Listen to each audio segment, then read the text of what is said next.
اللہ کے نبی نے فرمایا کہ ان دنوں میں الحمدللہ، لا الہ الا اللہ، اللہ اکبر کثرت سے پڑھو، ان دنوں میں کثرت کرو، اس کی تحلیل تکبیر۔ تو یہ ہمارے گھروں میں بچوں کی زبانوں پر ہو، بڑوں کی زبانوں پر ہو، بچیوں کی زبانوں پر ہو کہ ذی الحجہ شروع ہو رہا ہے بھائی یہ قیمتی مہینہ ہے، یہ قیمتی دن ہے، چلو پورے 9 دن روزہ نہیں رکھ سکتے، کوئی 2 دن رکھ لو، 3 دن رکھ لو، کچھ تو رکھو۔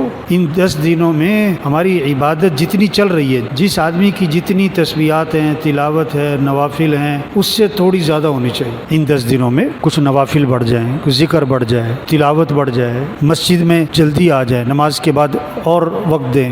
یہ قیمتی دن آ رہے ہیں، افضل دن آ رہے ہیں، پتہ نہیں اگلے سال کا عشرہ ذی الحجہ ملے گا کہ نہیں ملے گا بھائی۔ کتنے پچھلے سال اس ذی الحجہ میں تھے اور اس سال نہیں ہے وہ، اور پتہ نہیں کس کس کا یہ عشرہ ذی الحجہ آخری ہے، اگلا نہیں ملے گا انہیں۔ تو سب نیت کرو بھائی اس عشرہ ذی الحجہ کو قیمتی بنانا ہے انشاءاللہ۔ سوشل میڈیا پر سب سے قدیم اور سب سے ریلائبل برانڈ درسقرآن.com